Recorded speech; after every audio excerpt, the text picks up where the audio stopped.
안녕하세요. 자, 23장 강의를 시작을 해보도록 하겠습니다. 지난 시간에는 구조체의 정의, 그 다음에 구조체에 대한 기본적인 이론을 제가 말씀을 드렸다고 하면은 이번 시간에 말씀드릴 내용은 구조체의 활용에 대한 측면을 여러분들에게 말씀을 드릴 겁니다. 아무래도 활용을 하려다 보면은 함수와 그 관계를 갖다가 떨어뜨릴 수 없겠죠. 그래서 이번 시간에는 구조체를 기반으로 해서 우리가 함수를 호출하는데 그 어떤 관계성에 대해서 여러분들에게 설명을 드릴 거고요. 활용한다라는 것은 아무래도 또한 연산자를 우리가 멀리할 수 없습니다. 구조체 변수는 우리가 어떠한 연산이 가능한지 결론만 이야기하지 말고 되는 건 왜 되는 것이며 안 되는 건 왜 안 되는 것인지 그런 것들도 한번 이야기를 해보도록 하겠습니다. 자, 제가 지난 시간에도 말씀을 드린 거죠.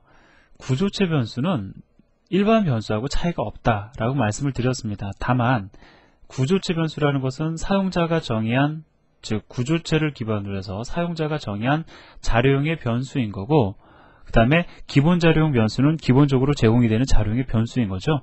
그것밖에는 큰 차이가 없습니다. 그래서요, 함수를 호출하는 방식 두 가지 있죠. call by reference와 call by value. 그 두 가지 방식도 구조체 변수에 역시 적용이 가능합니다. 그걸 좀 이따 우리가 이 예제를 통해서 한번 참조를 해보고요. 자, 그런데 구조체 변수를 가지고 우리가 어떤 연산을 하는 경우에 극히 제한이 좀 가해집니다. 대표적인 연산을 좀 예를 해볼까요? 대입 연산이 있고요. 그 다음에 덧셈, 뺄셈, 곱셈, 나눗셈 이러한 연산자들이 있죠. 자, 대입 연산은 의미가 명확하기 때문에 가능합니다. 근데 예를 들어서 덧셈 연산 경우를 얘기를 해보자고요. 자, 구조체 멤버로 만약에 문자열이 왔다고 가정을 해봅시다. 자, 그럼 구조체 멤버로 문자열이 있을 경우에 과연 덧셈 연산은 어떠한 의미를 지니게끔 해줘야 되느냐, 혹은 뺄셈 연산은 어떠한 의미를 지니게끔 해줘야 되느냐. 마찬가지죠. 곱셈이라든가 나눗셈의 경우에는 그 연산의 어떤 결과를 어떻게 우리가 정의할 것이냐, 어떠한 기준이 없다라는 거예요. 그죠? 여러분들은 쉽게 생각을 해보세요. 구조체 멤버로 포인터나 문자열이 왔을 경우에 이 연산이 어떠한 의미를 지닐 것인가만 생각을 해보셔도 얘네들이 구조체 변수에 있어서는 특별한 의미를 지닐 수 없다는 걸 여러분들이 아마 직감하실 수 있으실 거예요. 그래서 간단히 말씀을 드리면 구조체 변수는요, 이러한 사칙 연산이 불가능합니다. 다만 대입 연산만 가능하고요. 뿐만 아니라 이제 또 그 이외로 가능한 연산들이 대표적인 게 포인터 연산들 있죠. 앰퍼센트 연산자, 에스크리트 연산자 뿐만 아니라 예를 들어서 사이즈 오브 연산자 같은 것들. 자, 이런 거는 구조체 변수라고 할지라도 그 의미가 명확해질 수 있다라는 거죠. 그래서 기준은 그렇습니다. 여러분들이 한번 생각을 해보세요. 아, 이 연산이 될 것이냐 말 것이냐. 만약에 된다라고 하면 이것이 어떠한 의미를 지닐 것이냐, 여러분들 한번 생각해 보시고요. 안 되는 연산자들이 있죠. 다 이유가 있습니다. 잘 생각해 보면은 여러분들이 구조체 변수는 이러한 연산을 허용할 경우에 상당히 그 의미가 불분명해지겠구나라는 것이 나름대로 보이실 거예요. 보이시죠? 그렇기 때문에 억지로 외우실 필요는 없고요. 사용하시기 직전에 물론 좀 어느 정도 외우실 필요는 있지만 한번 생각을 하면서 직감적으로 느끼실 수 있도록 한번 조금 고민해 보시기 바랍니다. 그래서 대표적으로 안 되는 연산자 얘네들 기억하시고요. 자, 그래서 그러한 어떤 연산자, 대입 연산은 그럼 어떠한 일을 하게 되느냐, 그 다음에 사칙 연산은 적용 불가능하다 말씀을 드렸는데 어떤 연산자에 대한 내용들도 이 예제를 통해서 함께 이야기를 해보도록 하겠습니다. 자, 그러면은 일단 먼저 struct underbar call by c라는 예제를 함께 보도록 하죠. 자, 제가 이거를 갖다 그대로 복사를 해서요. 자, 여기다 가져다 놓고 자, 이야기를 좀 해보도록 하죠. 자, 이 예제를 갖다가 실행하는 거는 큰 의미는 없습니다. 자, 일단은요, 제가 이거 너무 길게 말씀 안 드리고 여러분들 기본 자료형 변수랑 똑같이 생각하시면 되는 거죠. 자, 여기 보면은 simple이라는 구조체 변수를 갖다가 받는데 무엇으로 받는 겁니까? ts라는 매개 변수를 선언하고 있어요. 그죠? 자, 그 다음에 이 수압이라는 함수 보니까 구조체 변수를 받는데 어떻게 받습니까? ps라는 포인터로 받고 있죠. 자, 따라서 구조체 변수의 주소값을 인자로 전달을 하게끔 구성이 되어 있습니다. 자, 여기서 보면은요, 메인 함수가 정의가 되어 있고 s라는 이름의 구조체 변수 선언하고요. show라는 함수 호출하면서 s를 인자로 전달하고 있어요. 타당한 일이죠. 왜? 지금 보면은 인자를 갖다가 ts라는 매개 변수로 지금 바꾸고 있습니다. 따라서 S라는 구조체 변수가 TS에 복사되어서 넘어갈 거라고요. 쉽게 말씀을 드리면 S가 지니고 있는 값들이 TS의 멤버 대 멤버로 복사가 이루어질 겁니다. 자, 그리고 여기 보면은요, S라는 구조체 변수의 주소값 넘겨주고 있죠. 자, 따라서 심플 구조체의 포인터 변수로 매개 변수가 선언이 되어 있습니다. 이것도 여러분들 쉽게 매핑이 가능할 겁니다. 그러면 그 안에서 어떤 일이 벌어지는지 한번 보도록 하죠. 자, 쇼 함수 보면은 ts라는 그 멤버 아니죠, 죄송합니다. ts라는 구조체 변수가 지니고 있는 멤버들을 갖다가 각각 출력해주고 있습니다. 어려운 코드는 아니고요. 자, 여기 보시면은 s의 주소값이 넘어왔어요. 그죠? 자, 여기서 지금 보면은 이 함수가 호출이 되면서 s라는 구조체 변수의 주소값이 넘어왔습니다. 자, 그리고 보니까 ps라는 포인터가 가리키는 구조체 member 데이터 1의 값을 템프에다 저장하고 있죠. 자, 그 다음에 중요한 건 이겁니다. 자, ps라는 포인터가 가리키는 구조체 멤버 데이터 2의 값을 어디에다 넣는 거냐면 ps라는 포인터가 가리키는 구조체 멤버 데이터 1에다가 대입을 해주고 있는 거죠. 즉, 우리는 지금 무엇을 한 거냐면은 ps라는 포인터, 즉 메인 함수 영역 안에 선언이 되어 있는 s라는 변수의 주소값을 가지고 연산을 했기 때문에, 자, 이 과정을 통해서 데이터 2라는 멤버가 지니고 있는 값이 데이터 1에 실제로 대입이 되었을 겁니다. 그죠? 그 다음에 마지막으로 템프라는 데이터 1의 멤버 값을 지니고 있는 이 값을 데이터 2에다가 저장을 하고 있어요. 자, 따라서 어떤 일이 벌어지면 s라는 구조체의 데이터 1과 데이터 2의 값이 서로 완전히 바뀌는 일이 벌어질 겁니다. 자, 다시 말씀드립니다. 완전히 바뀐다고요. 왜? 우리는 포인터를 가지고 s라는 변수에 지금 직접 접근하고 있는 겁니다. 자, 그래서 출력을 해보면 여기서 출력한 결과와 여기서 출력한 결과는 데이터 1, 데이터 2가 가지고 있는 값이 서로 바뀌게 될 겁니다. 자, 여기까지 한번 확인해 보자고요.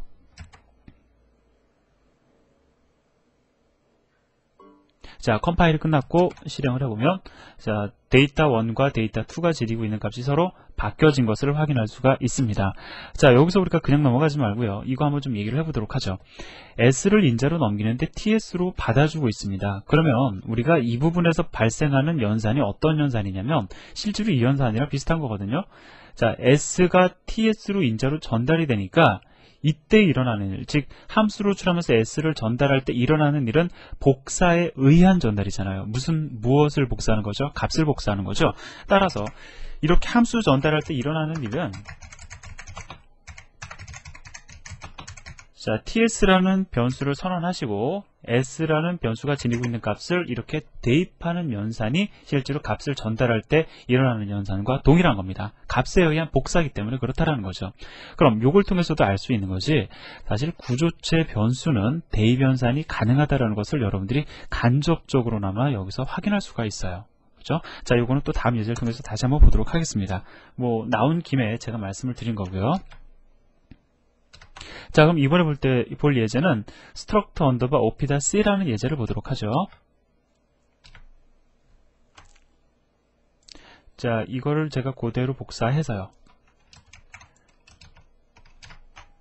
여기다 가져다 놓고, 자, 한번 우리가 또 읽어보도록 하겠습니다.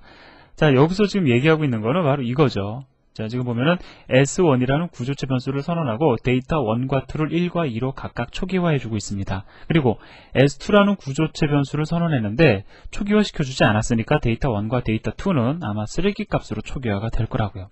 자, 그리고 나서 S1과 S2를 가지고 각각 대입 연산을 하고 있습니다. 아니, 각각이 아니라 그 S1을 가지고 S2를 대입해주고 있는 거죠. 그럼 이때 과연 일어나는 일이 무엇이냐, 이거를 알기 위해서 S2가 지니고 있는 값을 출력해주고 있어요. 자, 그럼 출력 결과를 가지고 얘기를 해볼까요? 자, 컴파일을 끝냈고요. 그 다음에 실행을 해봅니다. 자, 실행을 해보니까 S2라는 변수의 데이터 1이 1이고 데이터 2가 2라는 걸 알 수가 있죠. 즉, 여러분들 보시다시피 S1이 지니고 있는 값과 동일하다는 걸 알 수 있습니다. 그러면 구조체 변수의 대입 연산에서 일어나는 일은 무엇이다? 라고 하면은 멤버 대 멤버 복사다 라고 우리가 이야기할 수 있겠죠. 자, 구조체 변수의 대입에서 일어나는 일은 멤버 대 멤버 복사가 일어납니다. 이거는 여러분들과 제가 지금 이 예제를 통해서 확인한 결과예요. 자, 그럼 여기까지 일단 말씀을 드렸고요. 자, 그래서 두 가지에 대해서 일단 우리가 얘기를 했습니다. 함수 호출과 구조체 변수와의 관계, 그 다음에 구조체 변수의 대표적인 연산 대입연산의 어떤 결과를 우리가 지금 예제를 통해서 확인을 했습니다. 자, 그럼 함수 호출을 통해서 구조체 변수를 갖다가 인자로 전달도 했으니까 이번에는 구조체 변수를 갖다가 리턴하는 상황에 대해서도 우리가 좀 얘기를 해볼 필요가 있겠죠. 여기까지만 이야기를 하면 구조체 변수와 그 다음에 함수 호출과의 관계도 우리가 완전히 다 규명을 하는 게 되는 거죠. 뭐 결론은 간단합니다. 기본 자료용 변수의 리턴 방식과 완전히 동일하다라는 거예요. 자, 보면은 struct underbar return.c라는 예제를 참조하라고 하니까 이 그림을 보기에 앞서서 일단 우리가 이 예제를 한번 먼저 간단하게 보도록 하겠습니다. 자, 제가 이것도 먼저 가져다 놓고요. 자, 그 다음에 그대로 붙여놓고 한번 읽어보도록 하죠. 자, 지금 보니까 그 getData라는 함수가 호출이 되고 있어요. 근데 그 getData라는 함수 내에서 무엇을 하냐면은 temp라는 구조체 변수를 선언한 다음에 사용자로부터 data1과 data2의 값을 갖다가 입력받아주고 있습니다. 그죠? 자, 입력받고 나서 그 temp라는 변수, 즉 구조체 변수를 갖다가 리턴하고 있는데 중요한 거는 뭐냐면은 자, 값에 의해 리턴한다라는 거죠. 자, 리턴할 때도 템프라는 얘 자체가 그냥 넘어가는 것이 아니라 실제로는 템프라는 변수, 이게 뭐 기본 자료용이든 사용자 정의 자료용이든 마찬가지죠. 모든 리턴하는 값들은 복사되어서 리턴된다라는 거예요. 그죠? 자, 그래서 이 결과, 즉 템프라는 값이 이 getData라는 함수 호출을 통해서 복사된 결과 값이 여기로 넘어올 거고요. 그죠? 자, 그리고 그 넘어온 복사본이 s를 갖다가 초기화하는데 사용이 될 겁니다.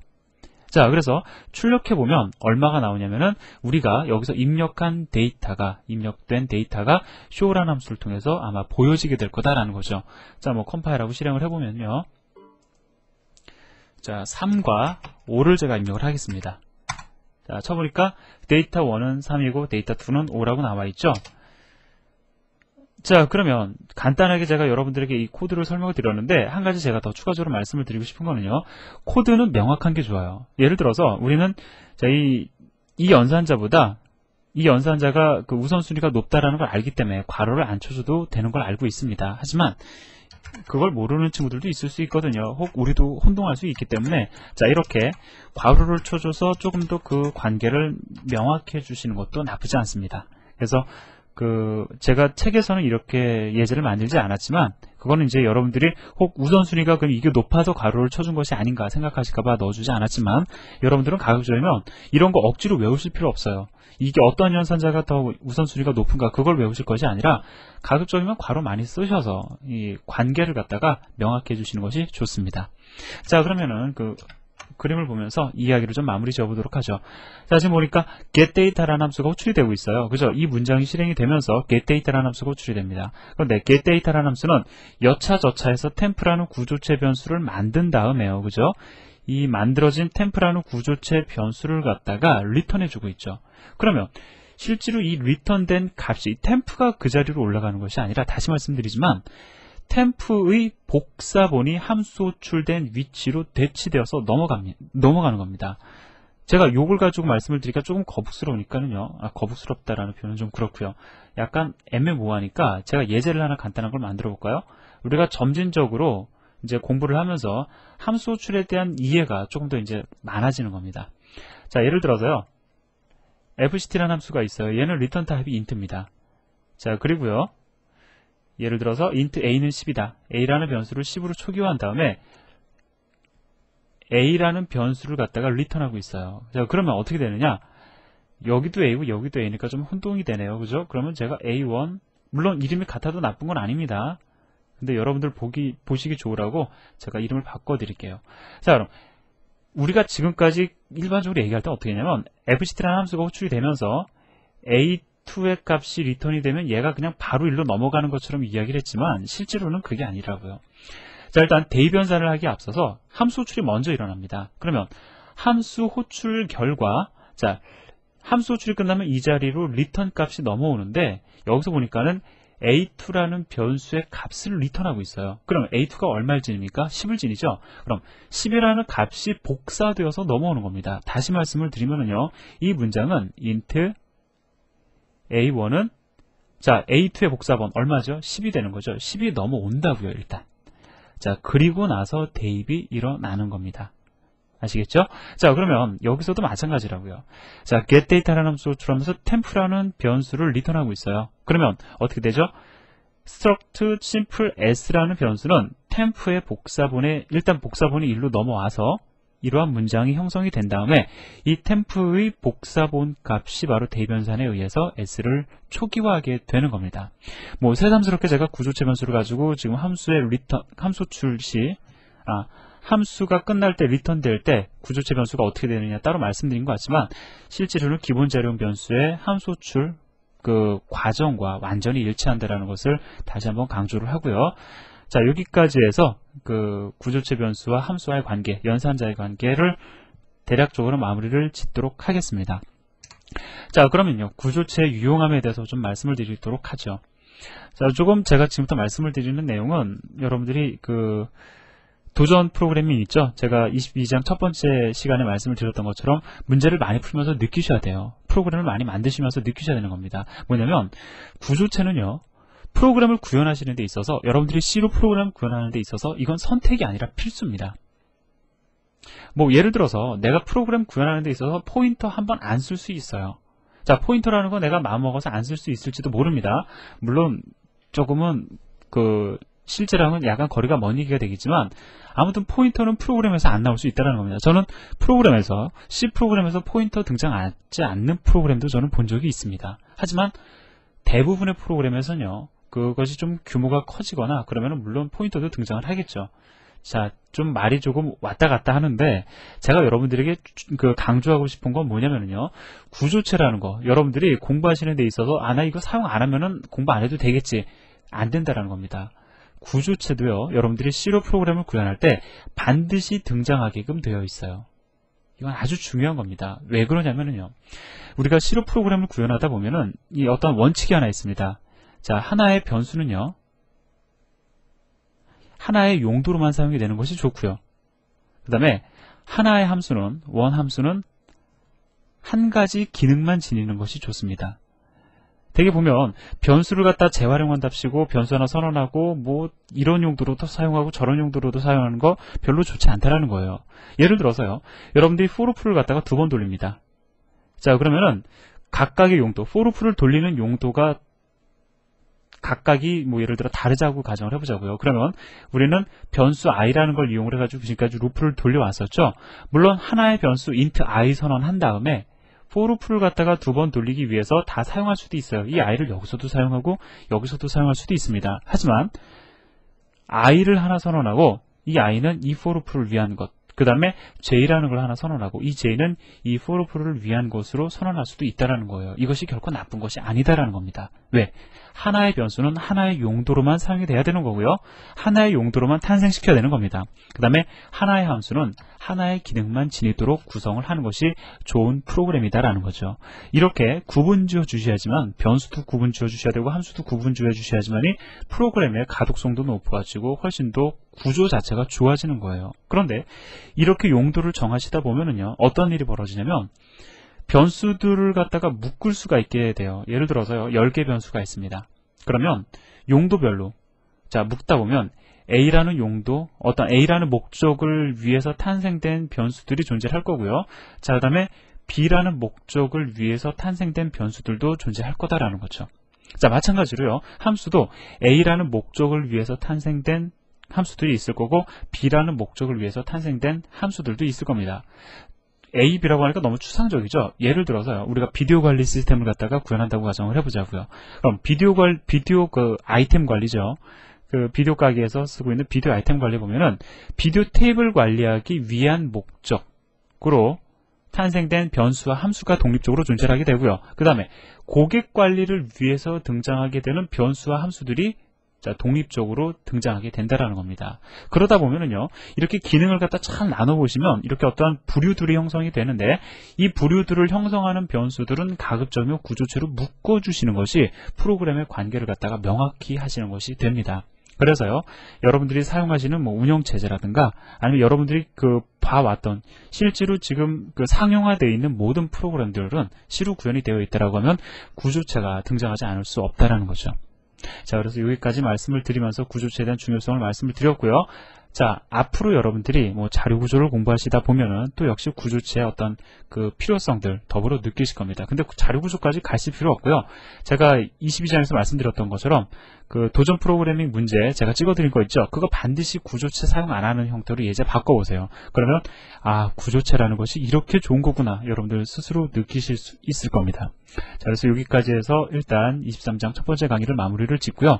다음 시간에는 구조체의 또 다른 특성들, 구조체도 중첩이 가능하고 여러 가지 기능들이 있거든요. 또 그러한 부분들에 대해서 여러분들에게 언급을 해드리도록 하겠습니다. 고맙습니다.